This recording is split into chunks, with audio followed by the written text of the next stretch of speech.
Hindenburg report को लेकर याचिकाओं पर सुनवाई। सुप्रीम कोर्ट ने कहा, भारतीय निवेशकों को सुरक्षित कैसे किया जाए।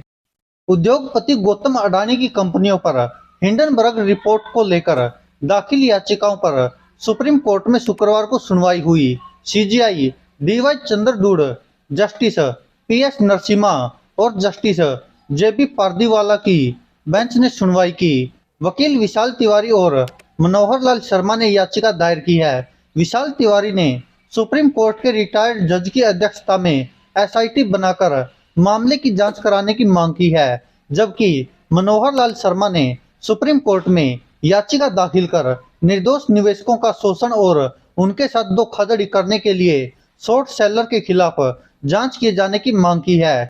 याचिका में हिंडनबर्ग रिसर्च के संस्थापक नाथन एंडरसन और भारत में उनके सहयोगियों के खिलाफ भारतीय दंड संहिता की धारा 420 और 120 बी और सेबी के तहत एफआईआर दर्ज करने की मांग की है।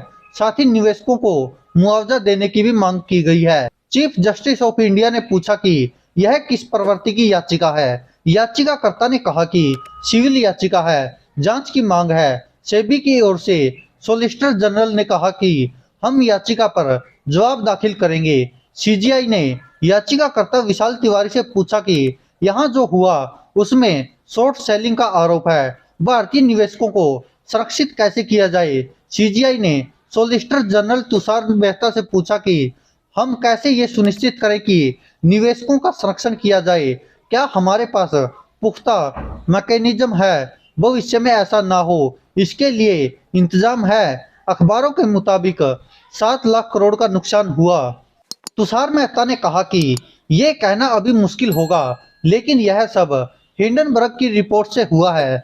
सीजीआई ने कहा कि हम सेबी पर कोई आक्षेप नहीं लगा रहे हैं, हमें इस बात पर विचार करने की आवश्यकता है कि क्या नियामक ढांचे में किसी संशोधन की आवश्यकता है। हमें यह सुनिश्चित करने के लिए एक नियामक तंत्र बनाने की आवश्यकता है कि भविष्य में ऐसा न हो। क्या किसी एक्सपर्ट कमेटी का गठन किया जा सकता है। तुषार मेहता ने कहा कि हम इस पर निर्देश लेकर बता सकते हैं। सीजीआई ने कहा कि मध्यम वर्ग खास तौर पर बड़े पैमाने पर निवेश करता है, हमें इसका ध्यान रखने की जरूरत है। उन्होंने कहा कि सेबी के तमाम मामलों की सुनवाई का अनुभव होने से हम इन मामलों के बारे में जानते समझते हैं।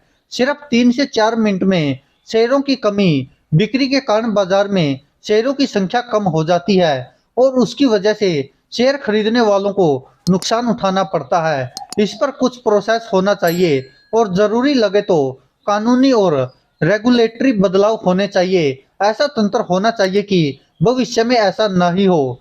चीफ जस्टिस ने कहा कि हम इस पर आपके जवाब के साथ सोमवार को मामले पर गौर करेंगे। इनमें विशेषज्ञों की राय भी शामिल हो कि भारतीय निवेशकों को कैसे सुरक्षित किया जाए। एसजी ने कहा कि मैं सेबी से निर्देश लेकर इस पर जवाब देता हूं। हालांकि मैं साफ कर दूं कि सेबी ने इस पर काम किया है। सीजीआई ने कहा कि मौजूदा समय भारत 1990 के दौर में नहीं है। सभी लोग बड़े निवेशक नहीं, छोटे भी हैं और उनका संरक्षण भी जरूरी है। हमारे पास वित्त मंत्रालय की ओर से भी इस पर जवाब होना चाहिए। उन्होंने कहा कि आज के दौर में यह जरूरी है कि लोगों के सेंटीमेंट का ख्याल रखा जाए।